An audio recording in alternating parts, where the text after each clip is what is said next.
croissance économique aux États-Unis reste supérieure à ce que nous observons en Europe, mais elle a connu récemment quelques signes d'affaiblissement. Cela s'explique par deux considérations d'ordre budgétaire et d'ordre monétaire.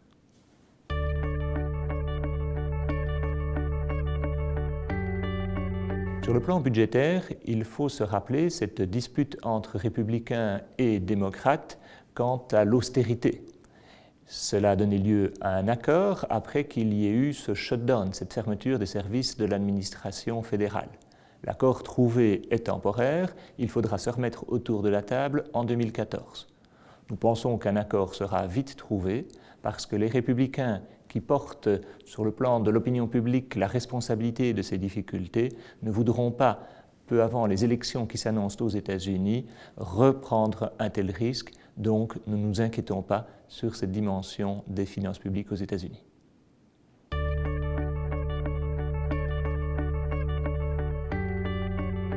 Sur le plan monétaire, nous avons assisté aux États-Unis à une expérience grandeur nature. Puisque l'économie semblait aller mieux, la Banque centrale américaine, la Fed, s'est permis d'annoncer une décrue future plus rapide de ces injections additionnelles de liquidités, un rythme de 85 milliards par mois pour l'instant, dans l'économie.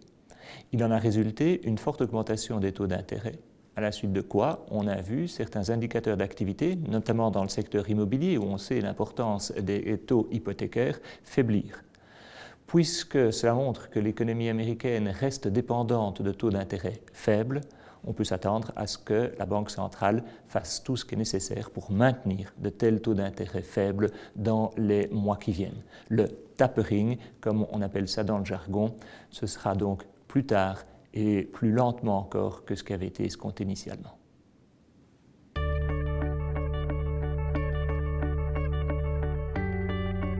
En Europe, la situation économique poursuit sur la voie d'une lente amélioration, mais à un niveau extrêmement faible.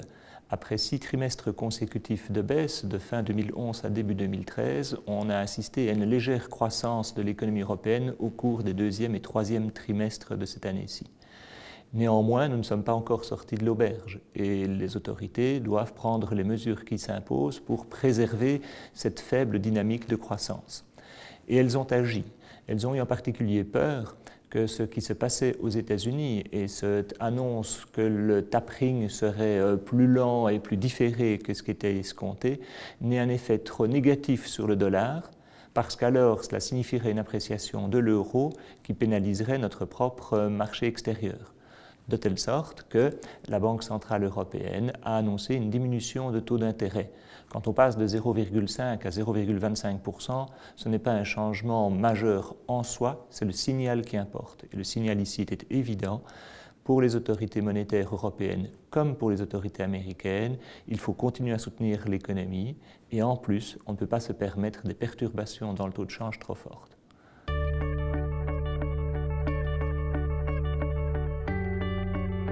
« 2013 a été une année d'amélioration sur le plan économique, mais elle a surtout été une année spectaculaire sur le plan des marchés d'actions en Europe et aux États-Unis. Les pays émergents, malheureusement, ne participant pas à cette forte augmentation. Au Japon, en revanche, la hausse a été encore plus spectaculaire que du côté de l'Occident. Si les bourses ont évolué comme elles l'ont fait, c'est d'abord et avant tout parce que les taux d'intérêt sont restés à des niveaux extrêmement faibles et qu'il y a eu des apaisements quant aux craintes les plus extrêmes. Donc, les risques d'une catastrophe ayant reculé et les investissements non risqués rapportant toujours aussi peu, les investisseurs ont bien été poussés, pour ne pas dire forcés, à se tourner vers des investissements plus risqués, au premier rang desquels on trouve les actions. S'il y a eu une contre-performance dans les pays émergents, et en particulier en Chine, c'est en raison de certaines interrogations quant à la soutenabilité de la croissance de ces pays.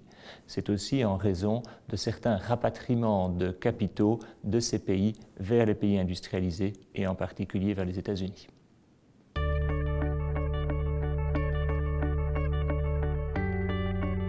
S'il fallait résumer notre scénario 2014, nous dirions continuation. Continuation dans la voie de l'amélioration économique, tant aux États-Unis qu'en Europe, Continuation d'une croissance soutenue, même si nous ne sommes plus au niveau d'il y a quelques années dans un pays comme la Chine. Continuation aussi dans le sens d'une acclimatation, du fait que l'on s'habitue à l'austérité, ce qui amène à voir par exemple la confiance remonter en Europe alors même que le taux de chômage augmente. Normalement, quand le taux de chômage monte, on s'inquiète davantage. C'est comme si donc l'on s'habitue à la situation. Continuation aussi sur le plan de la politique qui va être menée chez nous, avec une politique budgétaire qui restera restrictive, mais dans une moindre mesure qu'en 2013, et une politique monétaire qui restera extrêmement accommodante. Qu'est-ce que cela signifie en termes de placement? Cela signifie qu'en 2014, il ne faut toujours pas s'attendre à ce que son livret d'épargne rapporte autre chose que fort peu, et l'on peut s'attendre à ce que les marchés actions dans cet environnement continuent de bien performer. Certes, avec une croissance relativement faible de nos économies, les ventes ne vont pas augmenter fortement, mais la modération salariale étant appelée à se poursuivre, les marges des entreprises, qui sont généreuses aujourd'hui, devraient le rester dans les mois et trimestres qui viennent, de telle sorte qu'un surinvestissement en actions aujourd'hui reste conseillé pour la plupart des investisseurs.